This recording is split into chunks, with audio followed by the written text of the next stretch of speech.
I'm going to try not to drop the script here. And actually, before I even get started, I'm not sure why I'm up here speaking, because for the Jacob Enterprise, we have the CEO, the CFO, and the COO, the Chief Operating Officer of the Jacob family sitting over there. And you're going to start listening to the CTO, which, you know, I get to fix her computer, so. and as we all know, it's really your day too, Lorene, so please stand up.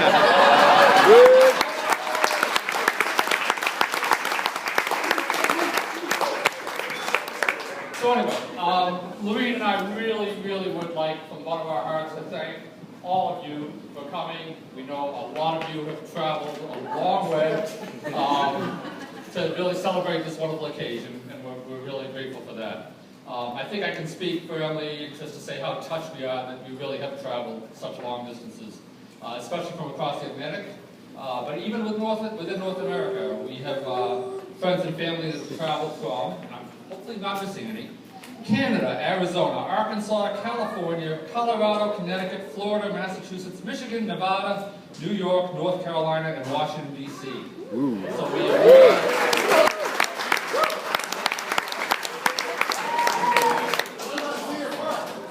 yes, and actually, part of my script, and even as far as Northwest Austin.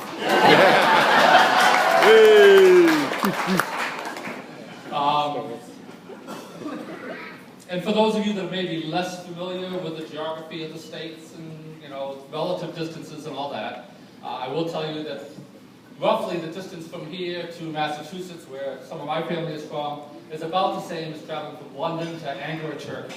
So, you know, just to give you a little bit of distance there.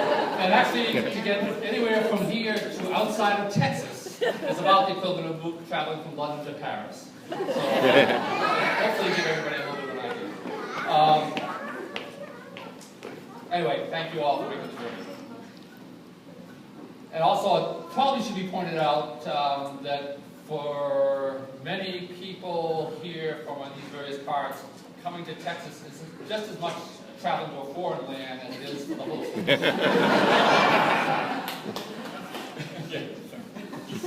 know, I got one family. And we really also especially want to welcome Phil and Leslie for coming. Without them, this would not have been possible. They supplied the groom. So. All right.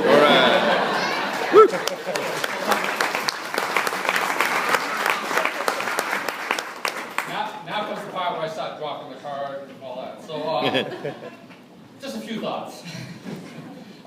In thinking about this day, I was trying to think about what it really meant to me.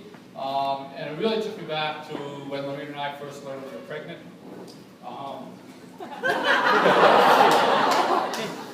And that our first child was going to be a girl. And there's a man that I work with in Dallas, Texas, named Bob Wandersick, not that that matters.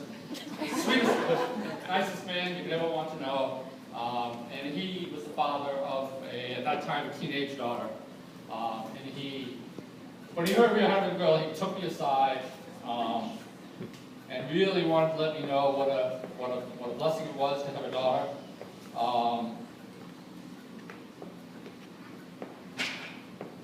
He was just giddy about the fact that I was going to have a daughter and how happy he was for us.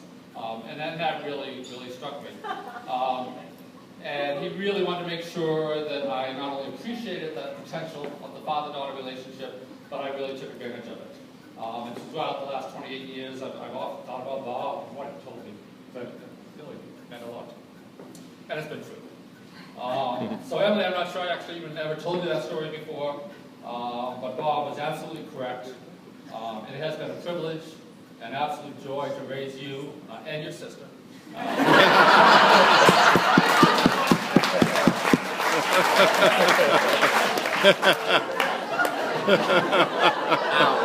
Well done. Very out.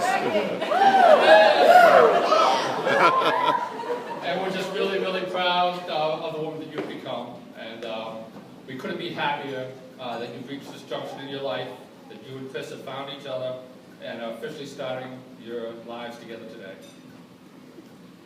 Chris, Lorene and I are also very glad to welcome you into our family. We are so impressed with you as an individual, and we know you will make Emily happy. We are convinced the two of you are meant for each other. If the two of you can survive head-to-head competition in fantasy football, then you know, you're going to have a really wonderful life together. No somewhat competitive. So anyway, can I ask everybody, please raise your glass and Chris and Emily Palmer, a long and prosperous and most of all happy life together. Yeah. Chris and Emily. Chris and Emily. Cheers.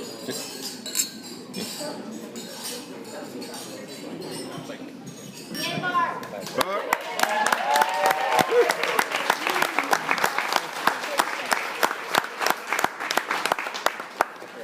Well, thank you, Bart, and no surprises for guessing the next speech will be Chris and Emily.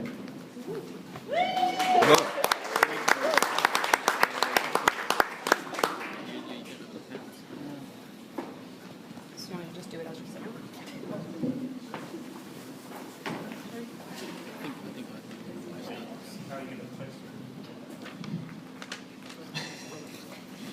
Pass a drink along. Thank you, Bart. Thank you, Bart, for those So I'll kind bring it to you, words. Emily. Yeah, it's very nice, thank you. I would like to say that, I would also like to say that me and Emily are actually completely blown away by how many people have travelled here today from ridiculous distances to be here. So thank you all very, very much. It's very much appreciated by us. So Lorraine and Bart, I remember I first came to Texas just over 4 years ago, actually. And the first thing that I was shown upon going into the Jacob house was pride of place in the kitchen, the sticker board. Remember this? So for people that aren't aware, it's everything in the Jacob house is some kind of competition which will lead to a sticker. So it's like a game of solitaire, one sticker, bananagrams, one sticker. We even raced to the car park in the movie theatre, I think. That was a sticker. It's like Lorraine running quickly. We're not actually racing here, are we? Yes, we're racing. So how did I fare? 6 days, 3 stickers. On a sticker per day basis, I was lagging well behind Grandma.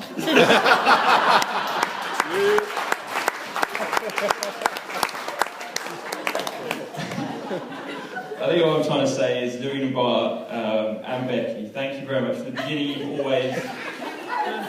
always welcomed me into the family, and I've really felt part of it. And I promise that I will keep trying to improve that sticker count. I can get better.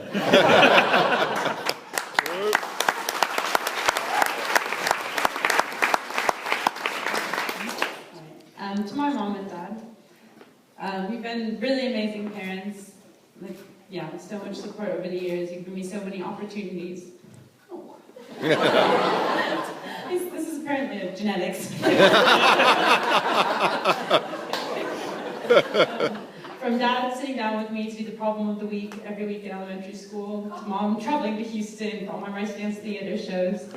You've been amazing, but probably most importantly, you've instilled a very competitive spirit in me. I'm very happy that I've found a like-minded partner.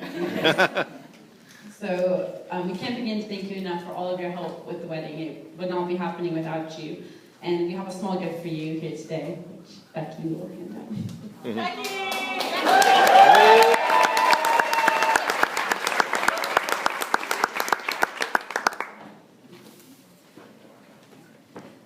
To Leslie and Phil, you've been nothing but kind and welcoming to me from day one, which is very nice since I'm the sort of weird American invading your family. I know most brides make an effort to get to know their future mother-in-laws, but I think it's safe to say that kissing Leslie on the lips, which is the result of going in for a cheek kiss and she's going in for a hug,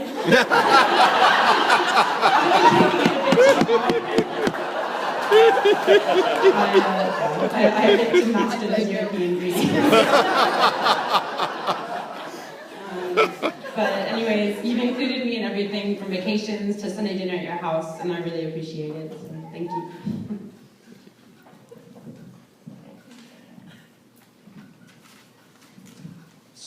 So remember when you were a kid on the playground, when you're sort of like 5 or 6 years old, people are always saying, you know, oh, if you don't do that, or I'll tell my mum, or don't do that, or I'll set my dad on you. Well, I'm now 30-ish, and I feel like I'm still telling landlords and estate agents, don't do that, or I'll set my dad on you.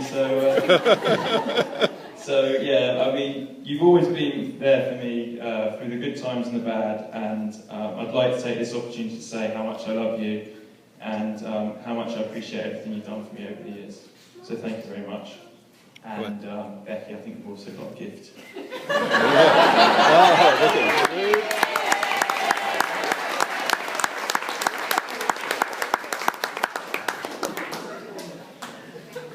So, did Emily and I underestimate the task of throwing a wedding in a big empty barn in Texas when you live in England? Yes. It is tough. 3 weeks ago, I think we came up with a list of 45 tasks to be completed by today, which more were added to once we went through it with everyone. So I'd just like to say a huge thank you for everyone in this, and there's a lot of people in this hall that have helped us out, so thank you very much indeed. Coming back again, especially Bart and Noreen, whose house will be turned into a cross between a bridal shop and a warehouse. With the storage and everything else. So thank you very much for all your help. We've got a few small tokens of gratitude for Shirley, Mark, Ellie, Warren, Gail, Terry and Grandma as well. So Becky, if you could give us Good old Becky.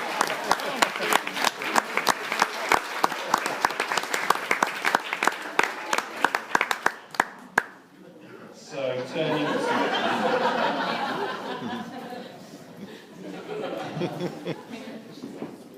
so now a word on my best man, or best men in my case.